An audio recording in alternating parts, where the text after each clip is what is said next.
શું પ્રોબ્લેમ થઈ છે અને શું શું નહીં થઈ એ વસ્તુ આપણે ના ભાઈ બતાવશે. તો જેની જોડે જે મેક્સિમા ગાડી હોય ને તો એના માટે બી આ હેલ્પફુલ વિડીયો રહેવાનો છે, બરોબર. તો ભાઈ તમારી ગાડીમાં શું પ્રોબ્લેમ થઈ હતી મેન? એનામાં શું આ ગાડી ચાલુ રનિંગ ગાડી બંધ થઈ જાય અમુક વાર. રનિંગ ગાડી બંધ થઈ જાય છે, જે પ્રોબ્લેમ એ મારી જ ગાડીમાં છે. હા, બીજું આ પ્લગ એને 21 અને 24 ઉપર. હા, બરાબર. તો એના માટે મારે અપડેટ કરીને એને રીડિંગ ચેન્જ કરવી પડે કે નવી રીડિંગ જે ચાલતી હોય અત્યારે હવે 22 ઉપર આ વાલ ચાલશે આપણું, બરોબર. એ રીડિંગ આપણને બતાવવી જોઈએ. એના માટે અપડેટ જરૂરી છે. જ્યારે પણ વાલનું સેટિંગ કરાવો ત્યારે અપડેટ ફરજિયાત કરાવો. જેમ કે અત્યારે હું એવું પૂછવા માંગીશ કે ઘણા બધા લોકોનો જો હેલો ગાઈસ, તમારા બધાનું આજે ફરીથી સ્વાગત કરું છું આજના એક ધમાકેદાર બ્લોગની અંદર. તો ગાઈસ આજે મારી ગાડીમાં છે ને એક થોડી પ્રોબ્લેમ થઈ ગઈ છે. તો એ પ્રોબ્લેમ શું છે ને આજે તમારા બહુ બધી જાણવાની જરૂર છે. કેમ કે તમે એક રિક્ષા ડ્રાઈવર હશો ને તો તમારા માટે એક બહુ બેનિફિટવાળી વસ્તુ રહેશે, બરોબર. અને હા, બીજી વસ્તુ તમને એ બી કહીશ કે આ તમારા કામનો વિડીયો છે, તો આ વિડીયોને છે ને જરા પણ સ્કીપ કર્યા વગર તમે જોજો. કેમ કે આ વસ્તુ છે ને બહુ ઇમ્પોર્ટન્ટ છે. હું તમને બતાવું છું, પ્લસ કે મારી ગાડીમાં શું શું પ્રોબ્લેમ થઈ રહી છે ને. હું આજે ગેરેજમાં આવ્યો છું, બરોબર. અને એ ગેરેજમાં એટલા માટે આવ્યો છું કે ઘણી વખત છે ને આપણને ખબર નથી હોતી કે ભાઈ હકીકતમાં શું પ્રોબ્લેમ હોય છે, શું પ્રોબ્લેમ નથી હોતી, બરોબર. તો મારી ગાડી છે ને અત્યારે ચાલતી છે ને, હું સમજી લો કે અત્યારે 2 દિવસથી હું જોઈ રહ્યું છું કે મારી ચાલુ ગાડી છે ને કમસે કમ 50 થી 60ની સ્પીડમાં છે ને મારી ગાડી ઓટોમેટિકલી બંધ થઈ જઈ રહી છે, બરોબર. અને ખાલી બેટરીનો જ ઓપ્શન આવી રહ્યો છે. તો મેં 2 થી 3 જણાને મેં પૂછ્યું તો 2 થી 3 જણા મને એવો જવાબ દે છે કે ભાઈ આનું પિસ્ટનનું કામ હશે, કોઈ કહે છે હેડનું કામ હશે, બરોબર. પણ પેલા ભાઈની જોડે હું એક ભાઈને મને વાત કરી ને તો મને કે ભાઈ તમે કંઈ ના કરાવજો, બરોબર. તો આજે અપડેટ કરાવી નાખો તો તમારો અપડેટની અંદર તમારો જે બી કામ હશે એ તમને થઈ જશે, બરોબર. તો અત્યારે હું ગાડીને અપડેટ કરવા માટે આવ્યો છું, બરોબર. અને પૂરેપૂરી ડિટેલ અંદર તમને જે આમના ગેરેજના જે ડૉક્ટર કહેવામાં જે આવે ને મેન, બરોબર, આ બધું આપણે એમના અંદર થશે, બરોબર. તો આપણે એમની જોડે આપણે વાતચીત કરીએ શું છે શું નહીં, એટલે આખી તમને ડિટેલની અંદર તમને વિડીયો રહેવાનો છે, બરોબર. તો વિડીયોની અંદર બન્યા રહો, હું તમને લઈ જાઉં છું એમની જોડે. અને આપણી ગાડીનું કામકાજ ચાલુ થઈ ગયું છે અત્યારે, બરોબર. તો તમને એ પણ બતાવી દઉં છું જોડે, બરોબર. તો ભાઈ મારી ગાડીની અંદર પ્રોબ્લેમ એવી હતી કે ભાઈ મારી ગાડી છે ને ચાલુમાં બંધ થઈ જતી હતી, બરોબર. પ્લસ કે જ્યારે હું પિકઅપમાં ગાડી લઉં ને તો ગાડી પિકઅપ નથી પકડતી. જેમ કે આપણે હું થવા માંડે ને એ વસ્તુ છે, બરોબર. તો અત્યારે અપડેટનું જ કામકાજ છે કે પછી કોઈ બીજા મેકેનિકની જોડે જવાની જરૂર છે ભાઈ? તમારી ગાડીમાં વાલ ટાઈટ થઈ ગયું છે, બરોબર. કેવું થાય કે BS7 ગાડી હીટિંગ વધારે થાય કેમ કે આમાં સિંગલ પ્લગ હોય છે. કયો? અને આ ગાડી સિંગલ પ્લગ વાળી ગાડી છે, હા, બરાબર. જેમાં ડબલ પ્લગ હોય છે ને એમાં હીટિંગ ઓછું હોય છે, બરોબર. સિંગલ પ્લગ વાળી ગાડીમાં હીટિંગ વધારે હોય છે, બરોબર. એક્ઝોસ્ટ વાલ છે ને આ ગાડીમાં વાલ ટાઈટ થઈ જાય. જો અત્યારે હું 10 mm નું ફ્લર ગેજ નાખું છું, અંદર જતું રહે છે. એની પહેલાં મેં તમને બતાવ્યું હતું કે આ ટાઈટ થઈ ગયું હતું, ગેજ જતું નહોતું, બરાબર. ગેજ જ્યારે ટાઈટ થઈ જાય તો તમારો વાલ ચોટી જાય ચાલુ ગાડીમાં, ત્યારે તમને સાઉન્ડનો અનુભવ થાય. લઈને આવું અવાજ આવે, હા, એ બંધ થઈ જાય ને ત્યારે એ જ વસ્તુ થતી હતી, અવાજ આવે અને ગાડી તમારી બંધ થઈ જાય. એ સમયે તમારે કોઈ બીજી વસ્તુ કરાવવાની જરૂર હોતી નથી. તમારે વાલ એડજસ્ટમેન્ટ કરાવવાના હોય છે ને અપડેટ જોડે કરવાનું હોય છે. કેમ કે અપડેટ કરવાથી હું વાલ એડજસ્ટ કરું તો તમારી ગાડીમાં ફેર તો પડે, પણ જે સ્કેનરમાં જે આ ECU છે, આ માઇન્ડ છે આનું, બરાબર. ECUમાં રીડિંગ આવતી હોય તમારી વાલની જે કેપેસિટી છે, જે ચાલતું હતું હીટિંગ, કે આની કેપેસિટી ત્યાં રીડિંગ આપણે ચેન્જ કરવાની હોય. ત્યારે એ રીડિંગ ECUમાં કનેક્ટ થઈ ગઈ છે કે ભાઈ આ 40 ઉપર ચાલી રહ્યું છે ને આપણે ચલાવવું છે 22 અને 24 ઉપર, બરાબર.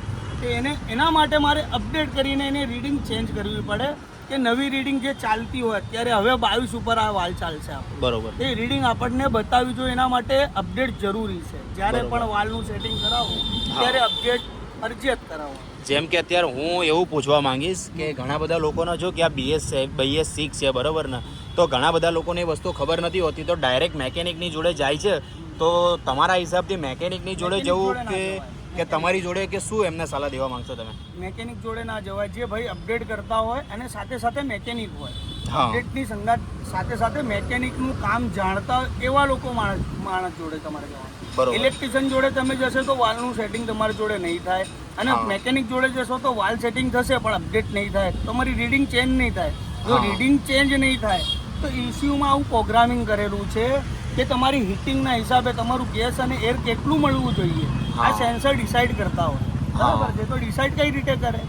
ત્યારે જ્યારે આપણે અપડેટ કરીને એની રીડિંગ જે છે હાલની તમારી વાલ ટાઈટ થઈ ગયો, એમાં રીડિંગ તમારી વધી ગઈ, લોડ આવી ગયું એન્જિન ઉપર, એ હું રીડિંગ રિફ્રેશ કરું ત્યારે જ એને ખબર પડે કે ભાઈ હવે આની રીડિંગ ચેન્જ થઈ ગઈ છે, તો આમાં એર અને જે ગેસનું મિક્સર છે એ કઈ રીતનું મારે મોકલવું. હા, જેમ કે ઘણા બધા લોકોને એવી ખબર નથી હોતી કે ભાઈ હકીકતમાં શું કે બધા લોકો ગેરેજમાં જ ગાડી લઈને જતા હોય છે ડાયરેક્ટલી, બરોબર. તો તમારા હિસાબથી ગેરેજ ઉપર ના લઈ જવી જોઈએ ને, કહેવાનો મતલબ જ એ છે કે દરેક ગાડી શું કે બધી એક જેવી હોતી નથી, બરાબર. બાકી બધાની મેન્ટાલિટી તો મને લાગતું હશે તો બધું એવું જ હશે, બરાબર. જેમ કે આપણે કંપનીમાં લઈ જઈએ ને તમારી જોડે ગાડી લઈએ તો એમાં શું ફેર પડે ભાઈ? કંપનીમાં તમે લઈ જાઓ તો આ વાલ માટે તમારે 2500 થી 2500 રૂપિયા તમારી જોડે એ લોકો ચાર્જ લેતા હોય. એમાં તમારી ગાડી 2 દિવસ 4 દિવસ મૂકી રાખે. અને આ નોર્મલ ફોલ્ડ છે. તમે મારી જોડે આવો તો આમાં 200 રૂપિયા તમારો ચાર્જ થાય વાલ એક્ઝોસ્ટ કરાવવા માટે. આમે હું મારા કસ્ટમરને હું સલાહ આપું છું કે તમારે 3 મહિને વાલ એક્ઝોસ્ટ કરાવી લેવાના, દર 3 મહિને, અને સાથે પ્લગ ચેન્જ કરાવી નાખવાનું. તમારી ગાડીનો સાઉન્ડ, પિકઅપ અને એવરેજ કોઈક દિવસ ચેન્જ નહીં થાય, બરોબર. અને આ જ કામ તમે કંપનીમાં લઈ જાઓ તો કંપનીવાળો તમને એમ કહેશે કે આનું હેડ ચેન્જ કરવું પડશે, અને હેડની જે કોસ્ટ છે 5700 રૂપિયા છે, બરોબર. એના માટે તમારે 7-8 હજાર રૂપિયામાં ખર્ચો કરવો, એના કરતાં તમારે વાલ બહાર એડજસ્ટ કરાવો વધારે સારું રહેશે, બરોબર. તો આની અંદર શું છે કે ઘણા બધા લોકોને મેં જોયેલા છે કે ઘણી બધી જગ્યા પર આ વસ્તુ કરતા નથી હોતા, બરોબર. પણ મેં જ્યારે જે મેકેનિક અને જે માણસ જોડે તમે કામ કરાવવા જાઓ એ ફ્લર ગેજનો ઉપયોગ કરે, આ ફ્લર ગેજ છે, આ ગેજ કહેવાય. વાલ માટે એડજસ્ટ કરવા હોય તો આ ફ્લર ગેજનો જે ઉપયોગ કરે એના માટે એના પાસે જ તમારે વાલનું સેટિંગ કરાવવાનું, અને જે અંદાજે કામ કરતા હોય એની જોડે ના કરાવવાનું, બરોબર. ભાઈ તમારી પ્રોબ્લેમ સોર્ટ આઉટ નહીં થાય. અત્યારે અમે કામ કરીએ છીએ આ ગાડીને, બરાબર. એના પછી રીડિંગ લઈશું અમે ગાડીમાં કે શું રીડિંગ આવે છે, અને ભાઈ રાઉન્ડ મારશે ને પછી ભાઈ બતાવશે કે ભાઈ ગાડીમાં કેટલું ચેન્જ આવ્યું, બરોબર. અને હા, બીજી વસ્તુ તમને એ બી પૂછવા માંગતો હતો કે અત્યારે જે મારી ગાડીમાં 3 દિવસથી 2 દિવસથી મેં તમને કીધું કે આ પ્રોબ્લેમ થઈ રહી છે, બરોબર. તો સમજી લો કે અત્યારે 2 દિવસની અંદર મેં અત્યારે કામ કરાવી લીધું છે, બરોબર. અને અત્યારે આજે આપણી જોડે કે બીજી મેક્સિમા બી ગાડી આવી છે, તમે મને જાણ કરી, બરોબર. તો આ ભાઈની જ ગાડી છે ભાઈ. તો ભાઈ છે ને અત્યારે એક બીજી ગાડીમાંથી, તો આપણા જે ભાઈ રહ્યા, બરોબર, એ ભાઈની મેક્સિમા ગાડી છે. એ ભાઈના ભાઈ તમારા ગાડીને કેટલો ટાઈમ થયો?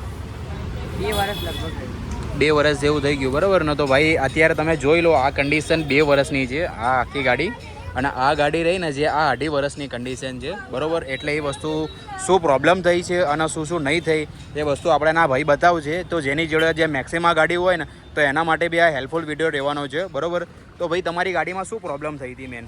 એનામાં શું, આ ગાડી ચાલુ રનિંગ ગાડી બંધ થઈ જાય અમુક વાર, રનિંગ ગાડી બંધ થઈ જાય છે, જે પ્રોબ્લેમ એ મારી જ ગાડીમાં છે. હા, બીજું આ પ્લગ એને એ ચીપકી ગયું હતું, કેમ કે વાલ જ કહેવાય ને, વાલ કહેવાય ને, મને એટલું નોલેજ નહીં આ વસ્તુનું, બરોબર. બંધ થઈ જાય ગાડી, હા, વાલ ચીપકી ગયું હતું. ને મારી ભૂલ શું કે ભાઈ મહિનો ચલાવી નાખી ગાડીને, બરોબર. ચેક કરાવવા ના આવ્યો, અવાજ આવતો તો ચલાવી, બરોબર. હવે બોલો ભાઈ.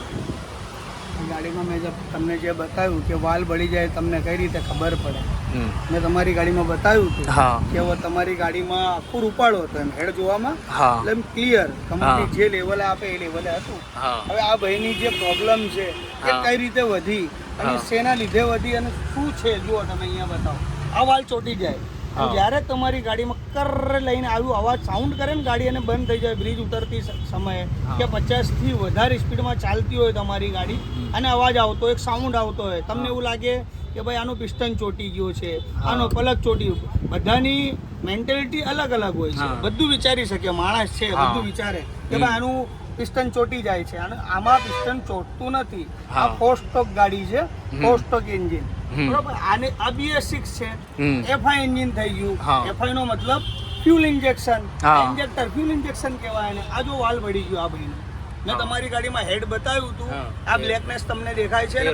તો ભાઈ આપણું કામ છે ને પરફેક્ટલી થઈ ગયું છે, અને રિયલ તમને કહું ને ભાઈ 100%ની વાત કરું ને કે હું જે જગ્યા પર જવાનો હતો ને એ જગ્યાથી તો બચી ગયો છું પહેલાં, બરોબર.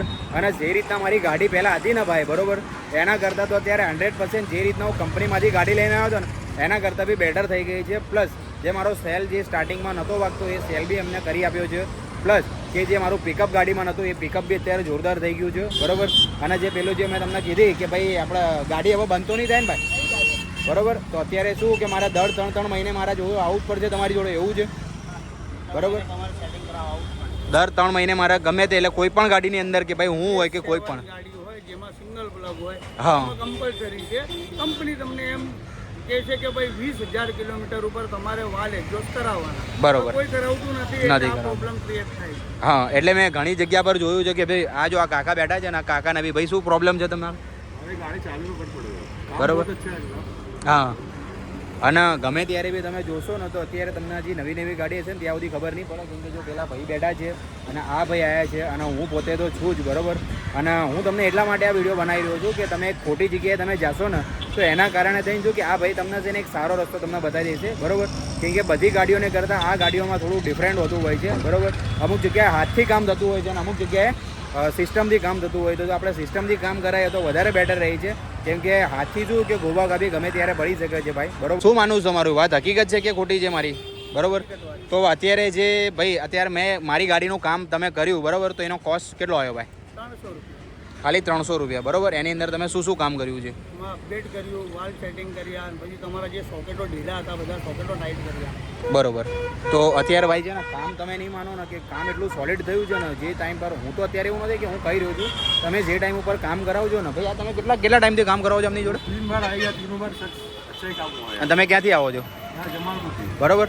તો અત્યારે શું કે ઘણા બધા લોકોનો મેં રિસ્પોન્સ એવો જોયો છે કે બહુ સારો છે આમની જોડે બરોબર. અને તમારે જો આનું એડ્રેસ તમારે જોતું હોય ને ભાઈ બરોબર તો અત્યારે જો આ છે ને આ જમાલપુર વાળો રસ્તો છે બરોબર. અને ત્યાં જેવો જ તમે જમાલપુરથી બ્રિજથી તમે આગળ આવશો તો ત્યાં મેરડી માતાનું મંદિર આવશે બરોબર.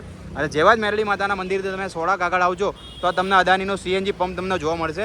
અને એક્ઝેક્ટ ત્યાં જ તમને આ ઓટો ગેરેજ તમને જોવા મળશે બરોબર. જે બબલુભાઈ રિજવાન અને એમનો જો કોન્ટેક્ટ નંબર બી આપેલો છે બરોબર. આ તમે જોઈ લેજો ખાલી એમનો કોન્ટેક્ટ નંબર છે અને ગુજરાત ઓટો ગેરેજ એટલે આ તમે જોઈ લેજો બરોબર. અને પ્રોબ્લેમની સલાહ લેવી હોય તો તમે પૂછી શકો છો. હા હા અને આમાં બી તમને જો આ નંબર જે આપ્યો છે શું કહેતો ભાઈ આમાં તમારે કોઈ પ્રોબ્લેમ એવી હોય જે તમારું પ્રોબ્લેમ સોલ્વ ના થતી હોય તમારો ફોરમેન તમને ડેકે ચડાવતો હોય તમે ફોન કરીને મારી સલાહ લઈ શકો બરોબર. તો જવાબ આપશો ને ભાઈ 100% જવાબ. બરોબર. તો ભાઈ આ વસ્તુ મને બહુ સારી લાગી કે તમને નાની બી પ્રોબ્લેમ હશે તો બી તમને જવાબ તમને આપી દેશે બરોબર. તો તમારી ગાડીની અંદર ગમે ત્યારે લાગે કે શું છે શું નહીં બરોબર. કેમ કે મારા માધ્યમથી જો બહુ મોટી વસ્તુઓ છે નહીં બરોબર તો આમની જોડે આવશો તો તમને કામકાજ બહુ સંતોષકારક તમને કરી આપવામાં આવશે બરોબર. બાકી મારી જેવું તો એક નંબર કામ થઈ ગયું છે. હવે ભાઈ હું છે ને હર 3 મહિને તમારી જોડે જ આવી જઈશ બરોબર. હું કોઈને કહીશ નહીં બરોબર. ભલે ગમે તે વસ્તુ હોય જેમ કે હું 1.5 મહિને મારી ગાડીને સર્વિસ કરાવી નાખું છું એમ જ તમારી ગાડી જોવા તમારી જોડે આવી જશે બરોબર ભાઈ. તો ચલો હવે ગાઈસ હવે તમારે એવું કંઈક લાગતું હોય કે તમારી ગાડીની અંદર બી અને હા બીજી વસ્તુ તમને એવી કહીશ કે કોની ગાડીમાં ચાલુમાં બંધ થઈ જાય છે ને એ માણસ તો ખાસ કોમેન્ટ કરીને કહેજો. અને આ ભાઈની જોડે રાઈડ આવજો કેમ કે આ ભાઈ છે ને બહુ જબરદસ્ત કામ કરીને આપશે બરોબર. ભાઈ ડિસ્કાઉન્ટ કોઈ કરી આપજો તમારું નામ લઈને આવશે તો અમે ડિસ્કાઉન્ટ કરી આપીશું 100% બરોબર. તો આ ભાઈ ડિસ્કાઉન્ટ બી થોડું કરી આપશે. બાકી કોઈ બજારો ભાવ તો છે નહીં કેમ કે અત્યારે જો બહાર કોઈ બી જગ્યા જાત ને તો મિનિમમ 1000 થી 1200 રૂપિયા તો મિનિમમ લઈ લે મને જ્યાં સુધી ખબર છે ને ત્યાં સુધી બરોબર ભાઈ આથી વાત ને. કેમ કે આપણને કોઈ વસ્તુ ખબર નથી પણ પેલું નહીં કહેતા ઉપરવાળો જેની જોડે હોય ને એનું કોઈ દિવસ ખોટું ના થાય. આ વસ્તુ હંમેશા યાદ રાખજો બરોબર. એટલે તમારી ગાડીની અંદર જો આવું થતું હોય તો આ ભાઈનો કોન્ટેક્ટ નંબર આપેલો છે તમે ગમે ત્યારે બી કોન્ટેક્ટ કરી લેજો. અને હજી બી તમને એક વખત એડ્રેસ બતાવી દઉં છું. આ જમાલપુરનું મેરડી માતાનું મંદિર છે અને આ ગેસ પંપ છે બરોબર. ગેસ પંપની તમે એક્ઝેક્ટ તમે સામે આવજો તો તમને ગુજરાત ઓટો ગેરેજ તમને જોવા મળી જશે અહીંયા કને બરોબર. અને કંઈ બી તમને એવું ગાડીની અંદર લાગતું હોય તો આ ભાઈને તમે ફોન કરીને એક વખત પૂછી લેજો.